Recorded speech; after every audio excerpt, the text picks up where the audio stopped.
नमस्कार, रुचकर सूपमध्ये आपल्या सर्वांचं खूप खूप स्वागत आहे। आज मी बनवणार आहे गोबीचे भजे। त्यासाठी लागणारं साहित्य बघा, मी इथे एक गोबी घेतलेला आहे, 8 ते 10 लसूण पाकळ्या आणि एक छोटं लिंबू आणि 3 ते 4 हिरव्या मिरच्या घेतलेल्या आहेत। मी बरेच दिवस झालं आपल्या चॅनलवरती व्हिडिओ अपलोड केलेला नाही आहे, तर आज बऱ्याच दिवसांनी मी व्हिडिओ टाकणार आहे। तर चला म्हणलं, पावसाळा सुरू झाला आहे आणि काहीतरी खमंग बनवूया। त्यासाठी बघा, मी इथे घेतलेला एक छोटा गोबीचा गड्डा आणि इथे 8-10 लसूण पाकळ्या घेतलेल्या आहेत। चला तर आता गोबी बारीक कट करून घेऊया। इथे गोबी कट करून घेण्यासाठी मी इथे छान असं पाठीमागचा हे हार्ड भाग आहे तो काढून घेत आहे आणि मी इथे चॉप न करता गोबी अशा मोठ्या किसणीने मोठे मोठे किस पाडून घेणार आहे। आपल्याला गोबी किसत असताना सॉफ्ट भाग हाच किसून घ्यायचा आहे आणि हार्ड भाग बाजूला काढून ठेवायचा आहे। मोठा मोठा किस पाडून घ्यायचा आहे आपल्याला। जाड जाड असा किसून घेतलेला आहे। किसण्याऐवजी आपण चिरून घेतला तरी चालेल। हे बघा, मी इथे हार्ड भाग काढून टाकलेला आहे। तर चला तर आता हा गोबी आपण एका पातेल्यामध्ये काढून घेऊ। गोबी पातेल्यामध्ये काढून घ्यायचा आहे आणि यामध्ये आपल्याला आता बारीक कट केलेला लसूण, थोडीशी कोथिंबीर, पाव चमच धने जिरे पूड, पाव चमच लाल तिखट, थोडंसं हळद, चवीपुरतं मीठ, एक छोटी वाटी तांदळाचं पीठ आणि एक मोठी वाटी बेसन पीठ। सर्व मसाले घातले की याला एकसारखं असं मिक्स करून घ्यायचं आहे, जेणेकरून आपल्या कोबीला सर्व बेसनचं कोटिंग होईल।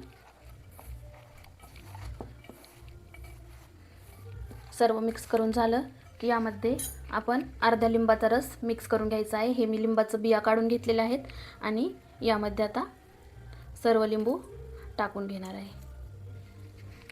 सर्व लिंबू टाकून झालं की आपल्याला यामध्ये घालायचं आहे थोडासा असा खायचा सोडा आणि आता एकसारखं असं मिक्स करून घ्यायचं आहे। आपल्याला हे बॅटर एवढंच मिक्स करायचं आहे की जेणेकरून सगळ्या गोबीला आपलं बेसनचं पीठ एकसारखं चिपकल्या गेलं पाहिजे। आणि खूपच कोरडं वाटत असेल तर यावरती थोडंसं आपल्याला पाणीचा शिंतोडा देऊन भिजवून घ्यायचं आहे। सर्व गोबी आपलं बेसनच्या पिठाने कोटिंग झालेलं आहे आणि गोबीचा उग्र वास येऊ नये म्हणून यामध्ये मी एक छोटा कांदा देखील कट केलेला घालणार आहे।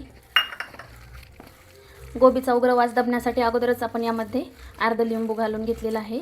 आता हे पीठ एकसारखं असं भिजवून झालं की चला आता भजे तळायला घेऊयात। तेल छान कडकडीत गरम झालेलं आहे। हे गोबीचं बॅटर आता आपण थोडं थोडं भजे टाकून घेऊयात आणि एकदम भजे आपले कुरकुरीत तळून घ्यायचे आहेत। हाय टू मीडियम हीटवरती आपण आलटून पलटून सर्व भजी अशी कुरकुरीत बनवून घेतलेली आहेत। चला तर आता हे काढून घेऊया आणि स्टेप बाय स्टेप असे सर्व भजी बनवून घेऊयात। फायनली इथे सर्व आपले भजी बनवून तयार झालेले आहेत आणि आता आपल्याला हे भजी खाण्यासाठी एक ग्रेव्ही बनवून घ्यायची आहे। चला तर आता गॅसवरती तडका पॅन ठेवून घेतलेला आहे आणि आता भजे तळलेलंच थोडंसं तेल त्यामध्ये मी घालून घेत आहे आणि यामध्ये घालणार आहे थोडंसं तेल गरम झालं की लसूण आणि हिरव्या मिरचीचे तुकडे। तेल कडकडीत गरम झालं की यामध्ये टाकून घेतले आणि यामध्ये घालायचं आहे आता आपल्याला 1 चम्मच कॉर्नफ्लॉवरच्या अगोदर घालणार आहे 1 चम्मच सोया सॉस, 1 चम्मच टोमॅटो, 1 चम्मच चिली सॉस। हे तीनही सॉस मिक्स करून झाले की यामध्ये घालणार आहे 1 चम्मच कॉर्नफ्लॉवर।